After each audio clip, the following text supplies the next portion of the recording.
And then we get into things that are a little bit more complex, or some would say are arguably more complex. And that's things like concepts. Oops, what did I do? There we go. So what exactly are concepts? Well, we actually deal with concepts every day. Concepts are basically representations of typical entities. So we have a concept of a table. We have a concept of a chair. We have a concept of even what other humans are. What is it that we think a typical entity is? Or some would argue a typical entity or object is. Now sometimes people will say, well, is it really a concept if it doesn't have a strict definition? And the answer to that is yes, because in and of itself, concepts are not strict definitions. In that case, we would call it a definition. Instead, there are concepts. Concepts help us reason about the world. So when you have a concept about a table, there are certain things that you think are generally going to be part of a table.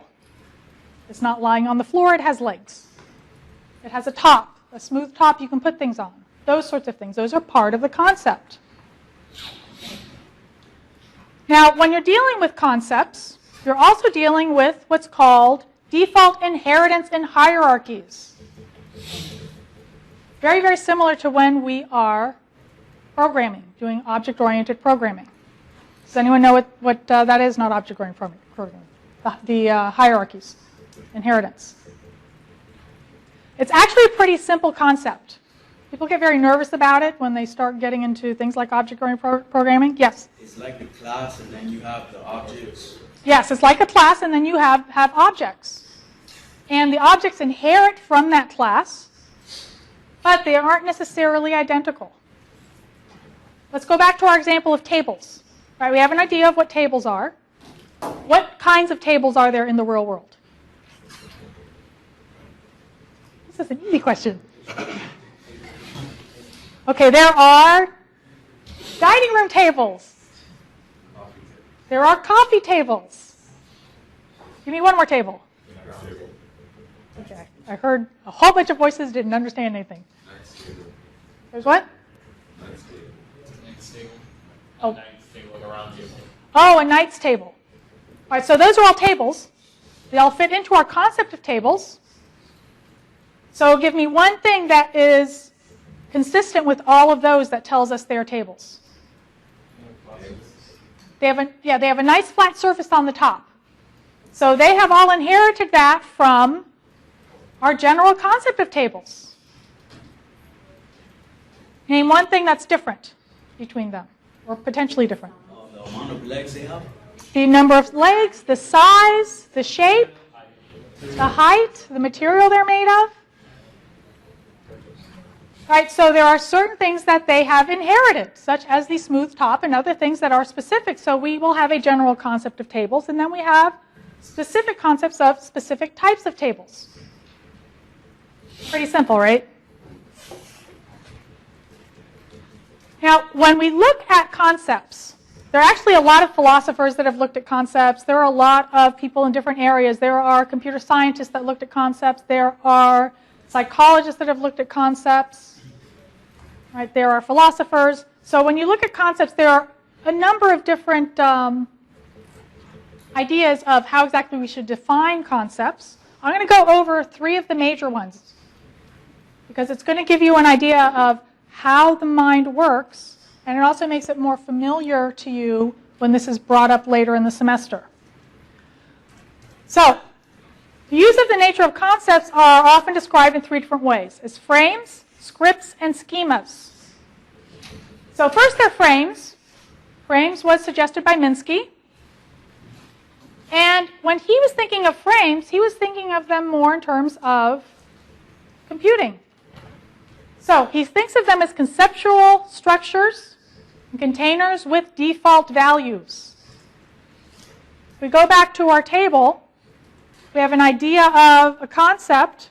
We have some default values that we think, basically, this is what makes it a table, such as the smooth surface. That's what he was considering the default value.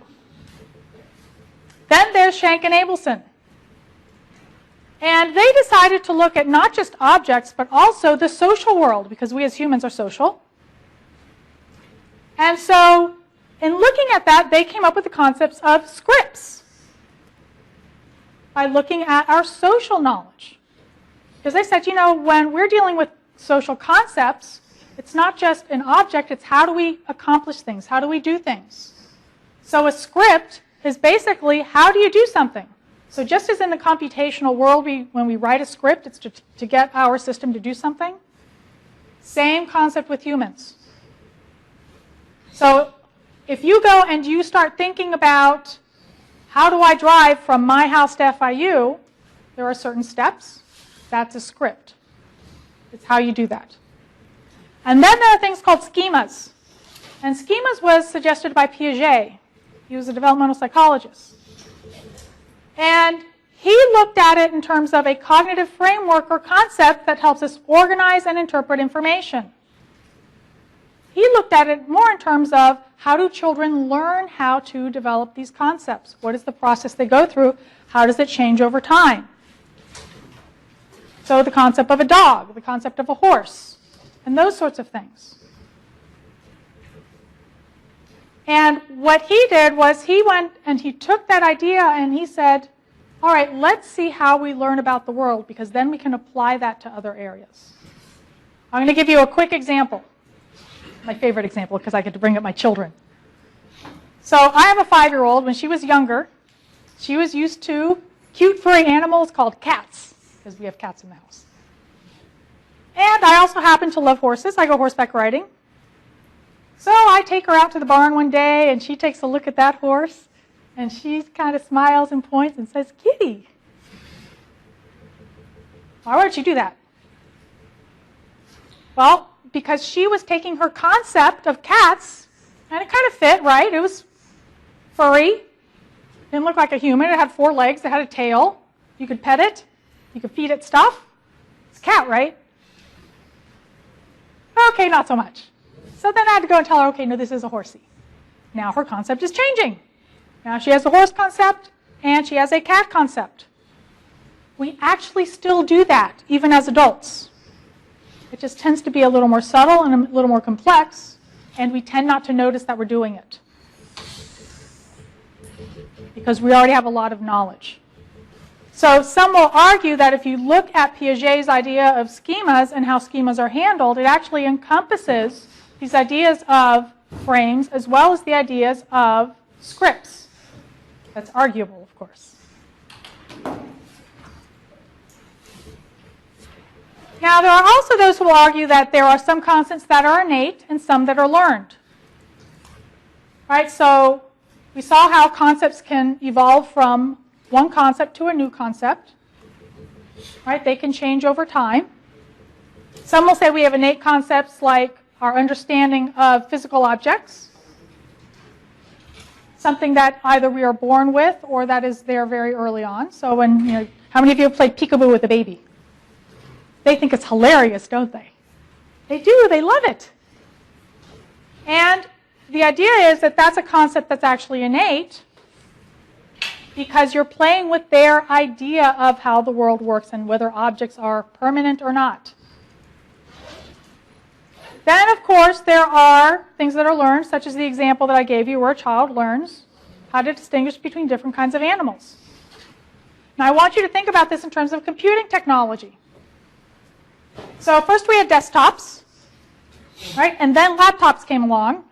I think you guys are too young for that, right? All right, what about tablets? How many of you saw a laptop before you ever saw a tablet? Okay, what did you think? Try to think back. What did you think the first time you saw a tablet? The laptop, the keyboard. Yes, like where's the keyboard? Oh, this is cool. Right, so now what you're doing is what happens with a lot of people is they would take their concept of a laptop and they changed it to fit the tablet. That's really what we're talking about here. And it happened very naturally. How many of you actually thought about that process before I stood up here and told you about it? Yeah, nobody. Even I didn't think of it until actually I started thinking about how I should talk about this lecture. Now, one area of concepts that people are very surprised about that is really very relevant to us is language. Later in the semester, we're going to talk about how important language is. How important is it to give buttons names that make sense to your users? That's language. Why? Because concepts are represented by words, and they're represented by phrases. We have a whole conceptual system that's just language. Let's look at two quick examples. Barking up a tree. Think about what that means, and then think about what it means literally. If you told this to a computer, barking up a tree, how do you think it's going to interpret that? Well, that it's someone who's actually going to a tree and barking, maybe as they're going up the tree, unless they have some sort of rules. How do we conceptualize it? What does it mean? Wasting your time. You're wasting your time. Same things with things like beat around the bush. What does that actually mean?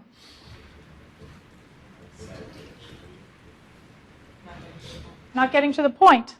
You're not really saying what you actually mean. But if you look at it literally, what's your vision? What do you visualize? Someone beating the ground around a bush. Yeah, someone's walking around a bush, beating the ground or beating the bush. So it's really important for us to remember that.